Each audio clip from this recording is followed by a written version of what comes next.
3 बार असफलता के नीचे गिरने वाली सौम्या गुरुरानी चौथी बार में मारी सफलता की छलांग और बन गई आईएएस अफसर। अल्मोड़ा की रहने वाली सौम्या गुरुरानी की एक इंटरव्यू के दौरान सौम्या गुरुरानी बताती हैं कि उन्होंने 1 या 2 नहीं पूरे 4 अटेम्प्ट दिए, तब जाकर उनका चयन पसंदीदा आईएएस पद के लिए हुआ।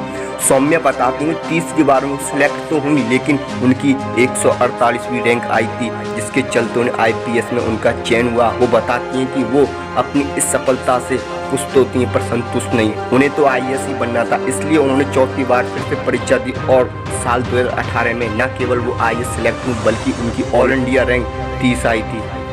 उनका आईएएस बनने का सपना आखिर में सच हुआ। सौम्या हमेशा से ही पढ़ाई में अच्छी थी, उनकी स्कूलिंग अल्मोड़ा से हुई थी। इसके बाद उन्होंने इंफॉर्मेशन टेक्नोलॉजी में कॉलेज ऑफ इंजीनियर रुड़की से बीटेक किया। सौम्या ने साल 2013 में अपना ग्रेजुएशन पूरा किया। सौम्या बताती हैं कि इस समय तक उन्होंने सिविल सर्विस के बारे में ऐसा कुछ नहीं सोचा था। हालांकि ग्रेजुएशन खत्म करने के बाद उनके मन में 2 कारणों से सिविल सर्विस का ख्याल आया था। पहला कारण तो ये था कि वो एकेडमिक में अच्छी थी, उनकी फैमिली को लगता था कि ये परीक्षा वे पास कर लेंगी। दूसरा कारण ये था कि उन्होंने बीटेक तो कर लिया था, पर वे पूरे जीवन खुद को कंप्यूटर के सामने बैठकर काम करते नहीं देखना चाहती थी। हमेशा से उनके मन में समाज के लिए कुछ करने की इच्छा थी। ऐसे में उन्होंने सिविल सर्विस की राह पकड़ी और 1 साल के लिए कोचिंग लेकर पहला अटेम्प्ट दिया। इस अटेम्प्ट में वह मेंस तक तो पहुंची, लेकिन उनको क्लियर नहीं कर पाई। परिवार और दोस्तों के सपोर्ट से उन्होंने दोबारा कोशिश की और इस बार अपना 100% देने के बाद भी उन्हें बुरी तरह हार मिली। जब उनका प्री में सिलेक्शन नहीं हुआ तो इस बार सौम्या घोर निराशा से गिर चुकी थी और उन्हें लगने लगा कि मैं इस जगह के लिए नहीं बनूं। इस बीच परिवार के सपोर्ट से वह फिर से उठ खड़ी हुई और तीसरी बार में चयनित हो गई।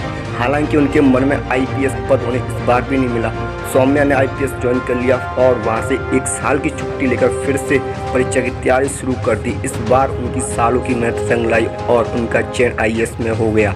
इतना ही नहीं, उनकी ऑल इंडिया रैंक 30 आई थी। वहीं यूपीएससी की परीक्षा देने के बाद सभी छात्रों को सौम्या यही सलाह देती है कि इस परीक्षा की तैयारी को एक सफर माने, जहाँ आप हर दिन कुछ कदम आगे बढ़ते हैं, जहाँ यहाँ मिलने वाले फेलियर आपको पहले से और ज़्यादा बेहतर बनाते हैं और आपके व्यक्तित्व को निखारते हैं। इन्हें फेलियर ना समझकर अनुभव के रूप में लें। जितने भी साल इस परीक्षा को पास करने में लगेंगे उन्हें समय की बर्बादी ना माने, क्योंकि यहाँ आप हर दिन कुछ न कुछ सीखते हैं और इन सालों में निखरते हैं। जब असफलता मिले तो डरकर कदम पीछे ना करें, बल्कि इनसे सीखें, देखें क्या कमी रह गई थी और उसे अगली बार ना दोहराएं।